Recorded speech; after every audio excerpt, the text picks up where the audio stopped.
Aftershock. Aftershock.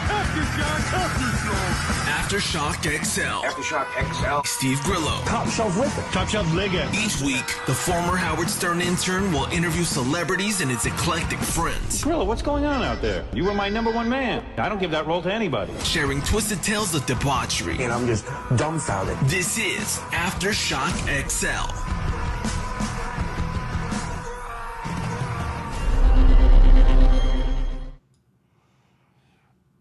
What's going on? Oh boy. Intro out, me in. Still learning everything, but I did have a very intense day today. Learning Evie Mux up and down and up and down. So it's still a little, whatchamacallit, it's rusty, but I got it. I've come a long way in the past week. I can now build my own profile and shit. What's up, Ryan? I know I came on, I'm going to put this up because, so today I will review Come With May, the tragic story of Ralphie May. I told his story well, and for that, I give it 5 potatoes. I am going to not only tell the story tomorrow, but I'm going to have Ralphie May's wife, Alana, on the show tomorrow. It's quite the tensest. No, I was trying to, I took a picture with Alana last night in Ralphie May's jacket, which almost fit me, which is scary. I'm going to have Alana Turner, which is her real name, on tomorrow to interview and review a lot of questions about the documentary that I watched yesterday. Didn't know Ralphie. I never met him, but I knew people that did know him. They were very interested in his well-being. There's a big documentary. It's kind of long, but I knew people that knew him and said he was just a wonderful, amazing person. So I watched that, and I got to meet his wife last night. We had dinner, not one-on-one, but with Wendy, the Snapple lady, and Ant. Ant, I guess everybody knows Ant. He was a big TV host and shit like that. So I just wanted to, I've been on a very intense Evie Mux tutorial today, and I found out there's a lot of things I could do. Like I can do stuff behind your back that you can't see.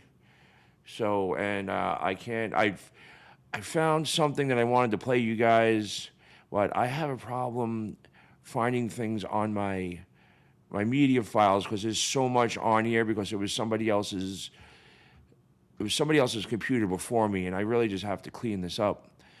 Now that I'm getting more into what I'm doing, I can do stuff like this, but now I just have to be able to create files.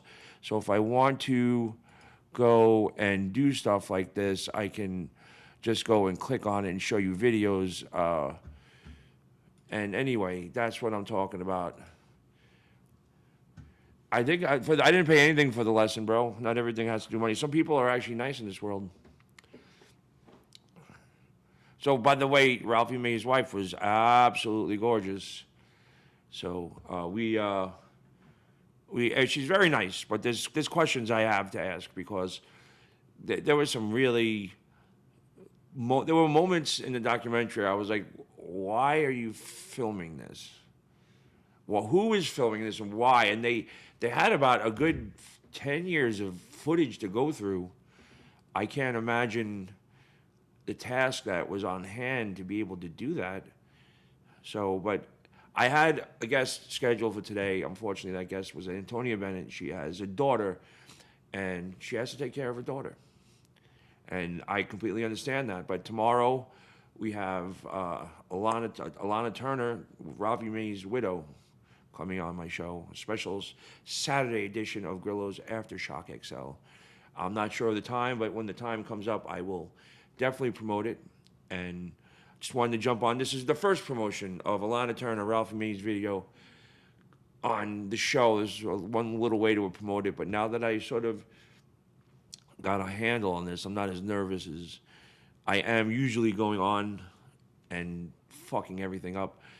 The evolution of my show is very interesting in the past couple of months, fumbling and screwing things up, which I'm sure everybody else loves.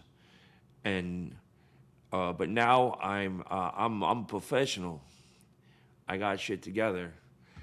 Ralphie he could eat, man.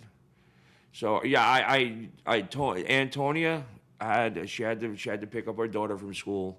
She did it was she had to do mom duties, so I appreciate that.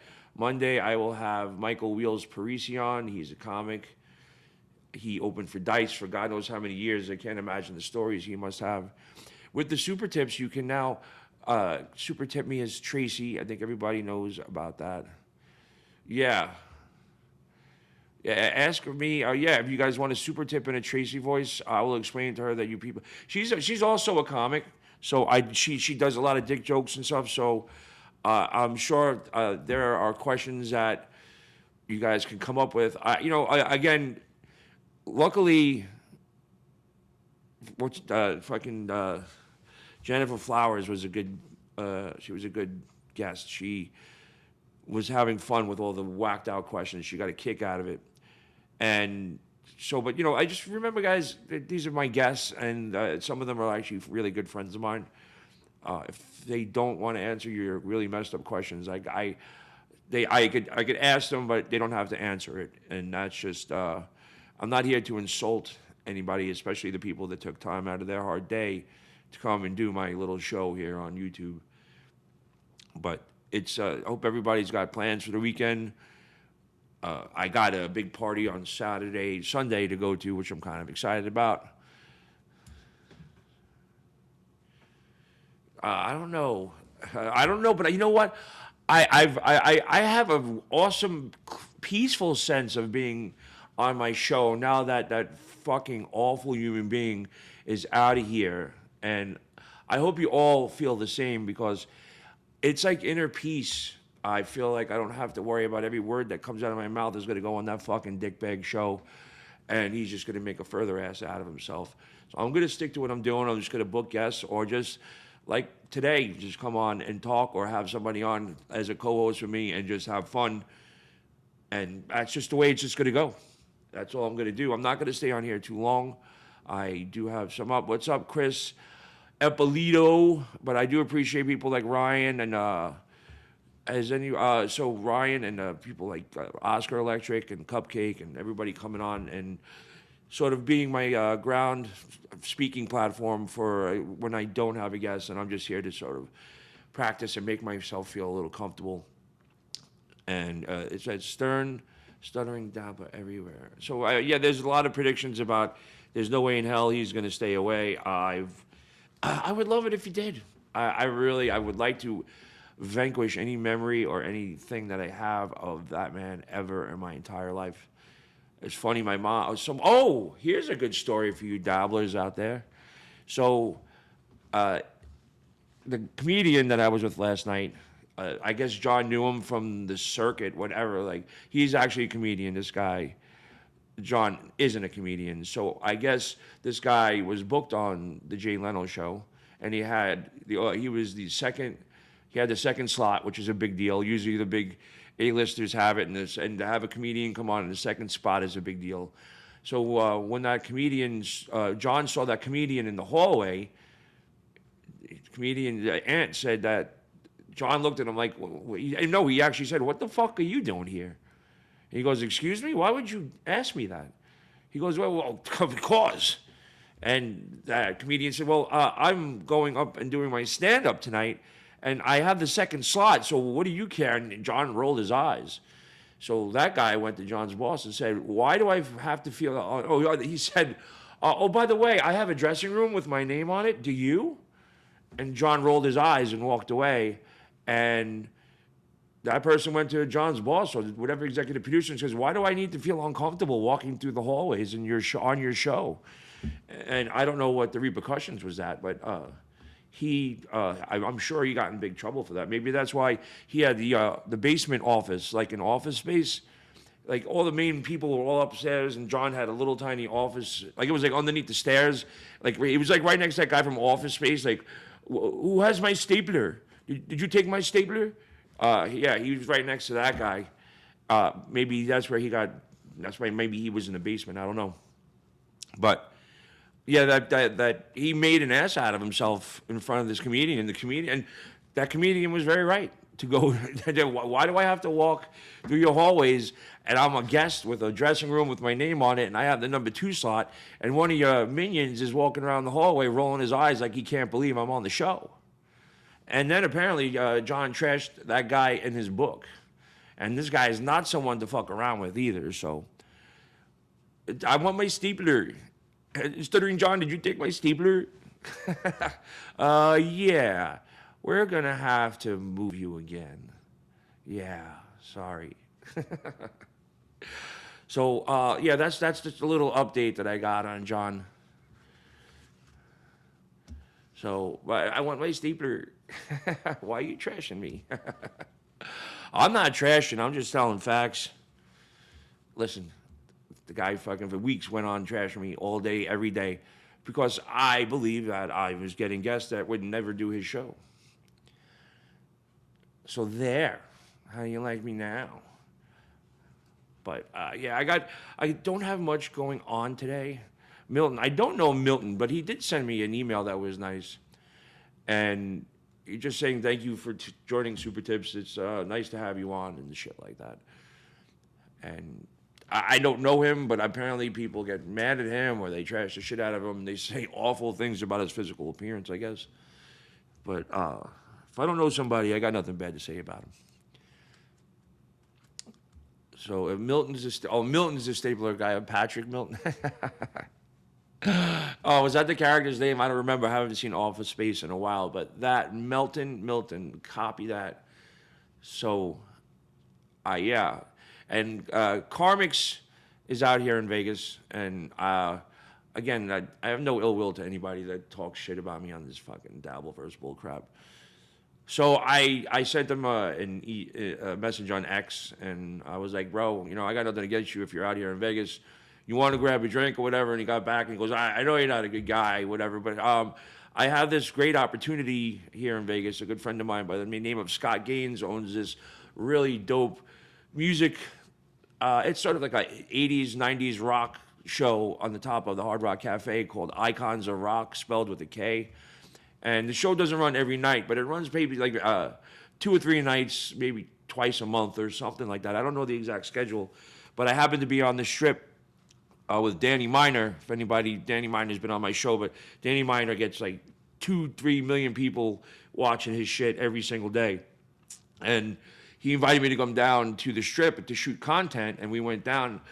And I figured if we're on the Strip, the show happened to be going on for the Icons of Rock, so we went and saw the Icons of Rock show. And I invited Karmix to come and see the show. I have an open ticket there if he wanted to bring some friends, but he didn't get back to me, and that's fine. I'm not chasing the motherfucker down, that's for sure. But, I got no ill will towards him or anything. He said some awful shit, but so I said some shit too. Well, what's the big deal? Icons of Rock, spelled with a K, that's correct. So, but he didn't get back to me. I would have bought him a drink, because that's just the way things go. You shake hands, you play nice in the playground. So, I'll pull you up because it's Evie Mux, and I hated it in the beginning, but I was given gave me somebody's number that sort of knows it in and out, and not only did they really make my shit look dope, but they taught me how to make sure that I could do it on my own, and I'm getting there. So, what money? What money? Well, the money that I make. What's everybody's fucking got? People got nerve. Like I grew up, you don't ask people about what money, how much they make, where'd you get your money from. Quite frankly, nobody's fucking business. So you people ask. I get my money from where I get my money. How about that? No need for you to jump on all up in my business. So don't worry about it. It's here. You're queer. Get used to it. But yeah. And the person actually helped me set up the Tracy Super Tips. If anybody wants to jump on that and yell at me like Tracy for a trust fund, no, My family does not have a trust fund. I wish somebody else's family might have a trust fund. So, hold on a second. On air. But, okay. I may have to help somebody out. Hold on, I got you. Just finishing up. Yeah, no, I didn't plan. I planned on doing a show around 3:30 with Antonia Bennett, and I promised someone that I'd be done by now. But is it Annie? No. But I wanted to come on and say hello and let you know that Ralphie May's widow will be here tomorrow discussing her new documentary, Come What May. And I downloaded the picture, but I'll see if I can pull it up. That's me and her last night at the premiere. She's actually really cute. And that's Ralphie's jacket that he was famous for wearing. And yeah, she was Ralphie. There's a lot of things going on. So, but I got to go and help somebody because $2,200 a month, not bad. What, for Evie Mucks? I don't get Social Security, and if I did, I wouldn't tell you anyway. Her new cat. They were together 17 years.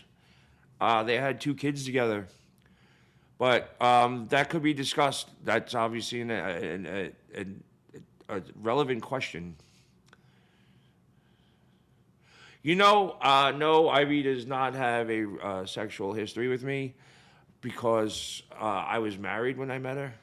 And as much as I would have liked to have my wife sleep with her, she's just not like that. And then we became too good of friends at some point.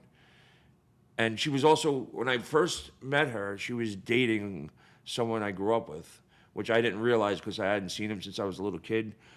It was weird because I was bartending, one night, and Ivy came in, and there was this big dude, I'm talking about big, like 6'7", and I couldn't figure out why I knew him. Like, the whole night, I was like, you weren't a bouncer? No. I was like, I fucking know you, bro. I know you. So it was about like 3 o'clock in the morning. We were at the Ear Inn having like a hamburger. The Corner Bistro, excuse me. We were at the Corner Bistro in Manhattan, one of the best burgers in Manhattan. We went to the Corner Bistro to have burgers, and finally I asked the guy his last name.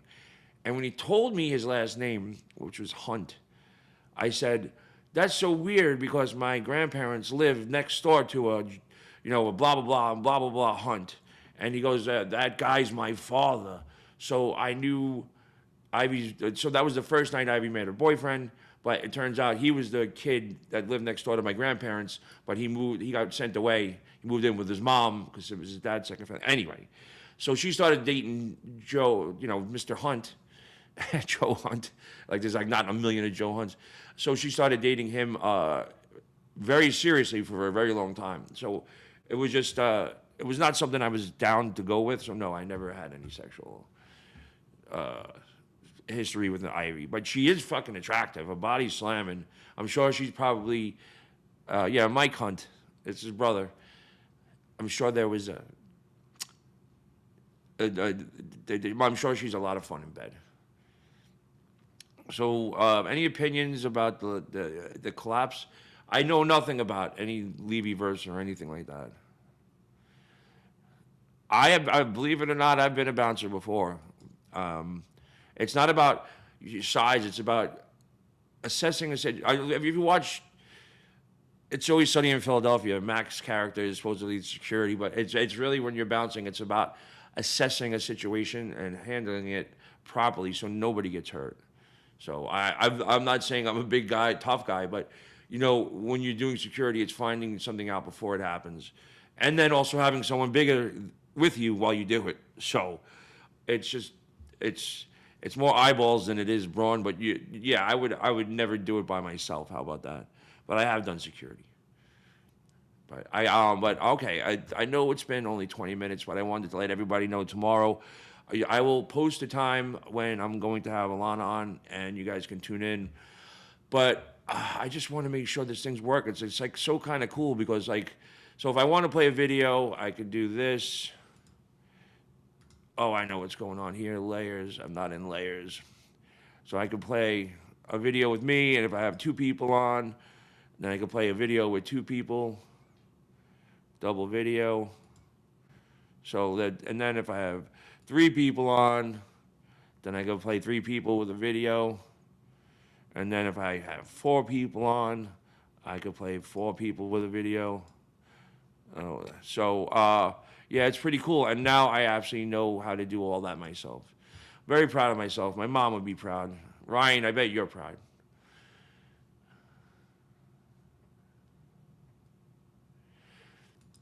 Nice hair plug debacle with the Levyverse in Turkey. What do you think? He will return to finish it up or go to I wish I would have known. I unfortunately made the mistake of having hair transplants at a very young age while I worked on the Stern Show, and it was the biggest mistake I ever made in my life. And going to Turkey in a foreign country to get hair transplants is sort of, I would be terrified because I got it done in the States and it was bad. I can't imagine what a foreign country is going to do. But if Levy went there to get transplants, I don't know anything about it. But you know what? If I wanted to do 5 people, I know how to do 5 people. So Rogan said the same. Well, is that about hair transplants? Because I'm pretty sure he had them as well.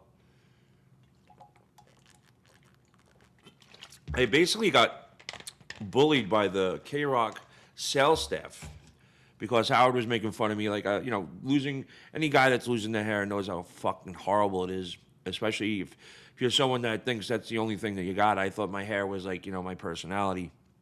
And when I started losing it, it was a very high anxiety situation. And Howard knew it. And he made fun of me on a daily basis because he watched me squirm.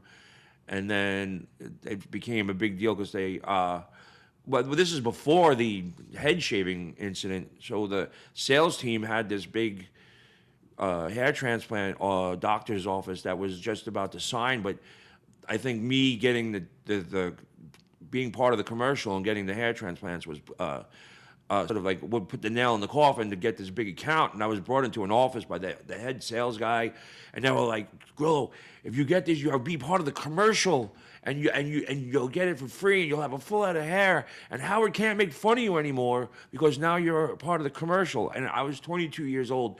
No, 20. You know how they talk about, gender affirming care and having these kids transition at a young age. I don't think that if you should have hair transplants as a man that's not like that at 22 years old, let alone having a kid, say they're a boy or a girl, or have the operation at that age, because at 22 years old, you shouldn't have any type of plastic surgery at all. If it's just your hair, let alone your body.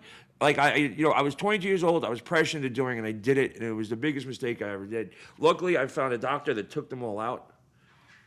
Hey, Peanut Butter's here. So, it was thank God for another doctor. Just removed them all because I would just have like little hair sprouts that would look like a doll's hair. It was really awful. Perry Cuomo's stepdaughter canceled. Oh, dude, I was an insecure kid, being made fun of in front of 20 million people every day. And they offered me a solution, and I really didn't want to. And but they got to make a decision. You got to make a decision. Ron Barber is doing great. He was on Opie this morning, and he had a great day. But I'm going to have to cut this short, everybody. I hope you have a great, safe weekend. I will see you tomorrow with the widow of Ralphie May, Alana Turner. And I will. The time is TBA. I got to get in touch with her. And then we'll go from there, everybody. I hope you have a great weekend. I hope you join me tomorrow. Spread the word, please. I appreciate it. Peace.